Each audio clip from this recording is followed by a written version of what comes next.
Hello everyone, welcome back to the channel and welcome to our cozy little corner of the internet. Today I'm reading chapter 4, A Turning Tide by Pretty Bean.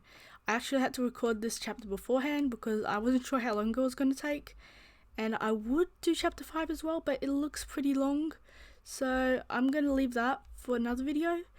But anyway, hope you guys enjoy. Let's get right into the vid. Chapter 4, What's Really Happening? Present day after the meeting. After the meeting with the Port Mafia, the members of the Armed Detective Agency meet back up. So, what did Mori want in this alliance? Yoshino spoke out first, crossing her arms, annoyed at anything to do with the man. Well, for starters, the Port Mafia is no longer ran by Mori.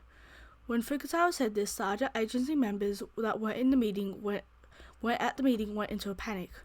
I'm sorry, President? Mori is no longer the boss of the Port Mafia? Kunikida was the first to reply to Fukuzawa, asking the question on everyone's mind. Rampo spoke up for the president. I'm sure you all remember Mr. Fancy Hat, right? The others gave him nods, still looking confused. Well, he's the new boss. Rampo said, trying not to worry the others too much with everything that was going on. Chiyani is the new boss? Kyoka spoke quietly before turning to Dazai. Dazai, why? What happened? She hoped that, like always, he had an answer. As of right now, we're not completely sure. I tried to ask Octogawa, but Chuya shut that down immediately. Dazai said, having a serious look on his face for once. So, something happened to Mori, but we don't know what? Tanizaki asked, making sure he had all the pieces. That's what it sounds like. Yoshino said, her hands on her hips. We have to help Chiyani, Kyoko explains. Something must be really wrong. Kenji came over to Kyoka. I'm sure Mr. Fancy Hat will be okay, but we can always go check on him.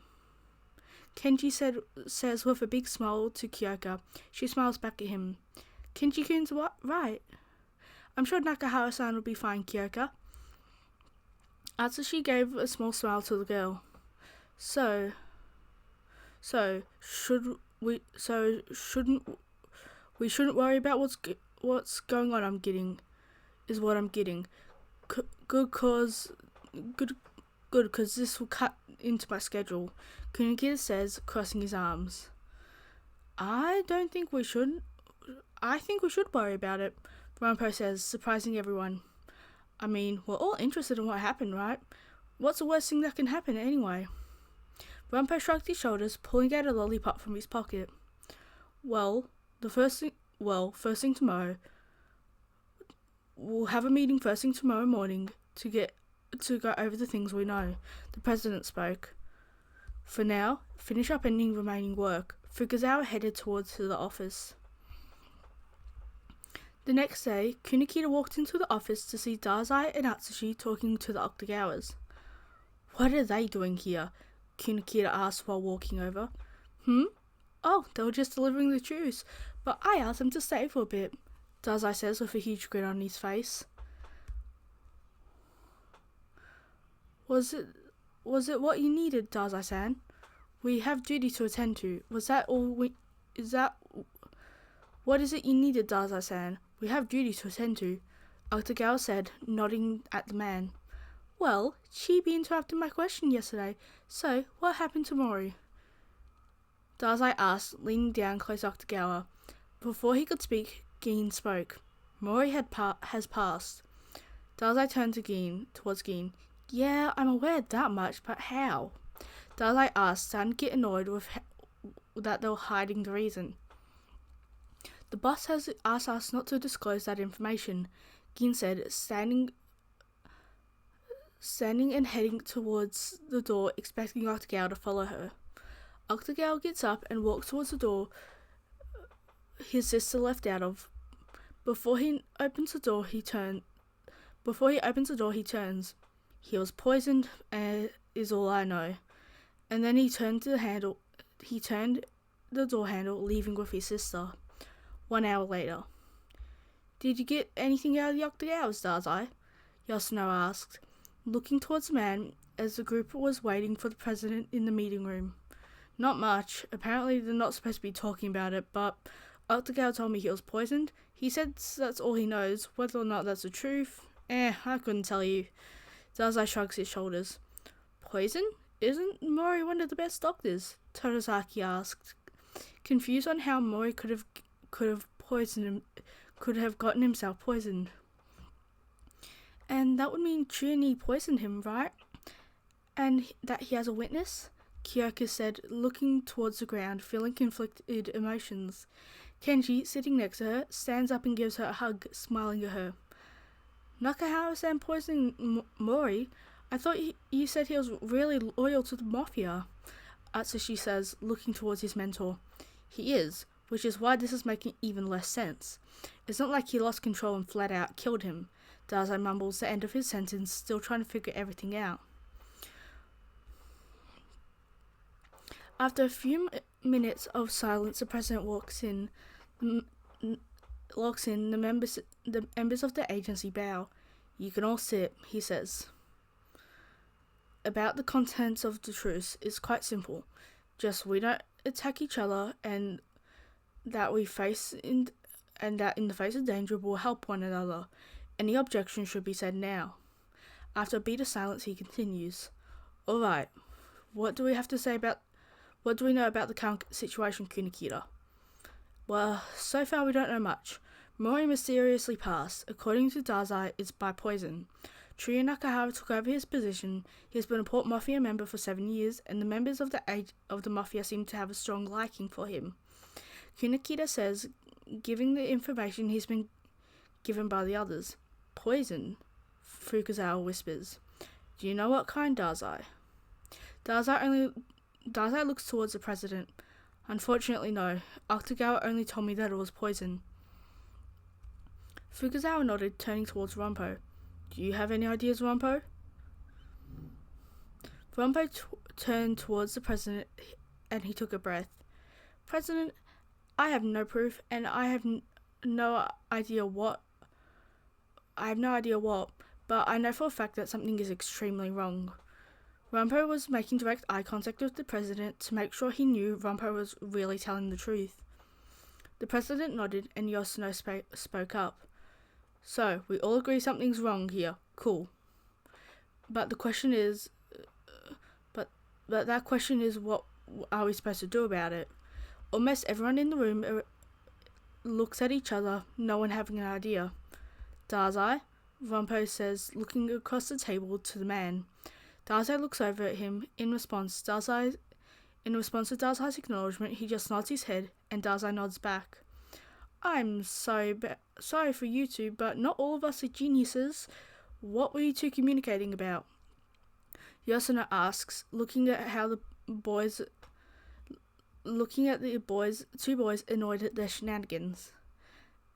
Nothing that you need to worry about, Rumpo says, a grin on his face. Huh? Atsushi felt his phone ring in his pocket. He pulls out to see who's calling. Is it okay if I step out for a second? Atsushi asks, looking towards the president, who nods. With the confirmation, he was out into the hallway. Atsushi picks up the phone. Octogawa? Jinko. I want to know what's going on too. Most of the Mafia has been kept in dark. Whatever questions you have, I'll answer with the knowledge I have. Octogawa says. Atsushi, hearing a slight cough over the phone. Are you sure? Won't get into trouble. Atsushi wouldn't want to say that he was worried about Octogawa, but he also said he couldn't. He isn't. I'll be fine.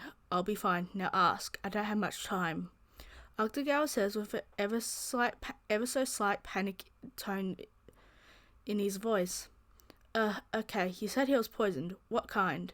Atsushi asked, sorting through what questions seemed most important to ask. I don't know, but it took him down in seconds of him drinking it. Octogawa replies, another cough following his sentence. Was Nakahara-san chosen by Mori, or did he become the boss by killing him? Atsushi doesn't know much about Mafia dealings, but from what he's heard, from not only Dazai but Kyoka too, he knows that this is important to ask. As far as I know, he was chosen by Mori, Octogawa said. Atsushi could hear the slight shift in the other side of the line. The funeral. How did it go? Maybe not the most important question, but Atsushi thought it could help at least somewhat. We didn't have one, Akutagawa hesitantly responded, realizing for the first time how strange all of it truly was. Atsushi was happy that his question paid off. But he died almost a month ago, right? Atsushi didn't understand why they wouldn't have one. He had hundreds of people working under him. Yeah, only a few members have been allowed to see his body. I haven't seen it. Akutagawa starts to sound a bit more on edge. Thank you, Akutagawa. I'll let you go. Atsushi decides that that's enough information for now. Whatever, Jinko. Akutagawa quickly hung up the phone. Atsushi walks back into the meeting room. I have some new information, he says hesitantly, retaking his seat. Go ahead and share it with us, the president says, nodding at Atsushi. It's highly unlikely Nakahama-san killed Mori. They never had a funeral for Mori, and only a few people actually saw Mori's body, Atsushi said, explaining it in the best way he could. I assume Akutagawa called you, right? I know he wants to figure this out too, Dazai says, leaning back in his chair. Atsushi nodded at him quickly. They didn't have a funeral, Yoshino asks. But before anyone can answer, Rampo asks a question. Did Akutagawa see the body? Rampo is pretty much staring down at Atsushi. He quickly shakes his head. Really? I know he's not an executive, but he and Chuyani are pretty close, Kyoka says, confusion written on her face. Before anyone can continue the conversation, Fukazawa speaks up. From this moment forward, we will resolve what's going on with the Mafia. We want to make sure all the Yokohama's remain safe. The agency members nod towards the president. The agency members had returned to the main part of the office after the meeting had concluded. They sat in silence, some working on papers they still needed to finish, others simply doing whatever. After about 20 minutes of undisturbed silence, the sound disrupted the quietness. Ping! Dazai looked towards his phone. One of the cameras he totally didn't use to spy on Chuya pinged him that he was there inside of the apartment. For the first time in a month, Chuya had returned. Wow, English is great. Dazai had to see what he was doing. He quickly stood up and began to walk towards the door until Kunikita stopped him. Where do you think you're going? He asked, already annoyed with whatever excuse Dazai was going to come up with. He didn't expect that excuse, though. He didn't expect someone else coming up with the excuse. Let him go, Rampo said, looking at the two in front of him. Kunikita was about to protest when Rampo gave him a look. He let Dazai leave right away. Dazai stepped out of the agency door, quickly making his way down the stairs and onto the road. Dazai, for the first time in years, ran, making his way to Chia's apartment as fast as he could. Okay everyone, thank you guys for staying with me to the end. Hope you guys enjoyed. Make sure to take care of yourself and I'll see you guys later. Bye!